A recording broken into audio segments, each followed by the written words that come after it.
Prince Dr. Abefe, 41, bore the rare mark of a few silver strands woven through his dark hair, even as a newborn, a whisper of the destiny that awaited him. Holder of dual citizenship, Nigerian and Ghanaian, he carried the passport stamps of Lagos' bustling markets and Accra's sun-kissed coastlines, a living bridge between two vibrant lands. Born with blood group A and genotype AS, Abefe's veins pulsed with a quiet resilience. The gray hair, once dismissed as a quirk, soon revealed its purpose, a visible sign that time itself had taken note of his soul's unfinished oath. Abefe's reincarnation was no ordinary return. He awoke in a modest clinic in Ibadan, eyes opening to the scent of eucalyptus and fresh rain. Beside him lay an ancient leather journal, its pages inked in Yoruba and Akan symbols, detailing herbs that could mend broken bones, calm fevers, and coax dormant cells to repair. A voice, soft as wind through palm leaves, whispered in his mind, "You are chosen to restore balance. The world forgets the roots that heal. You shall remind them."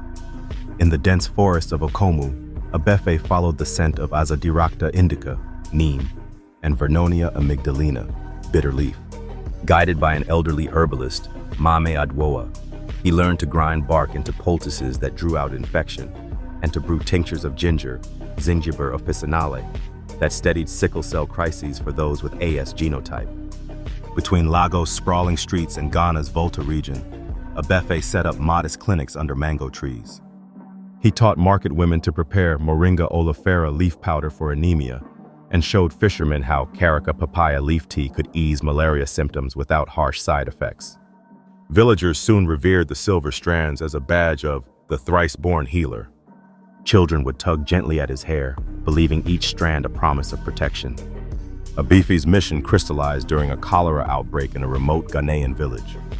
Using fermented guava, Psidium guajava, leaves and boiled Coccinia grandis vines, he crafted a simple oral rehydration solution that cut mortality rates dramatically.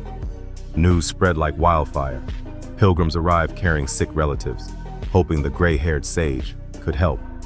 At dusk, Prince Abefe sits beneath an ancient baobab at the border of Nigeria and Ghana, his journal now half filled with formulas, sketches, and grateful letters.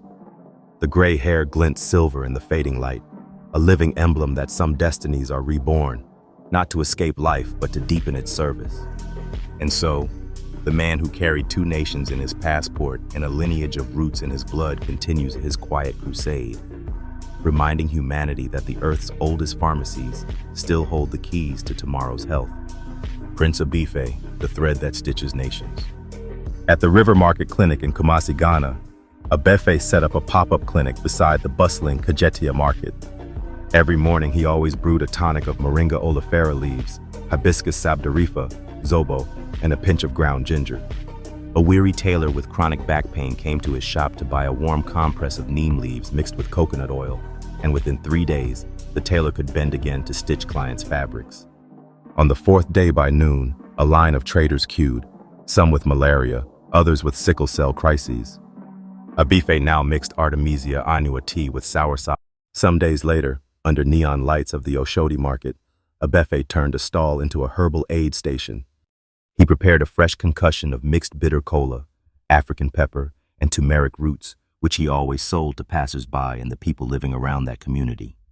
In the early hours of that day, a certain young mother living around that vicinity brought her child suffering from severe diarrhea to him. Abefe mixed a decoction of guava-leaf with rice water, then he gives the child a teaspoon every hour. After some time, in the evening, the child's stools become very firm, and the mother whispered a prayer in Yoruba, promising to name her next son after him because the gods had healed her child through him. 2 weeks later, on a sunny afternoon, Abefe trekked to a remote baobab grove where elders from 3 tribes gathered. He presented a salve made from shea butter, neem oil, and powdered coconut to the elders, and told them it's highly effective on skin infections that had plagued their nomadic herdsmen for over 3 months. As a vote of gratitude, the elders sang a chorus in Yoruba language, Akan language, and Hausa language, with each verse thanking him for helping their situation. So therefore they nicknamed him the gray-haired sage.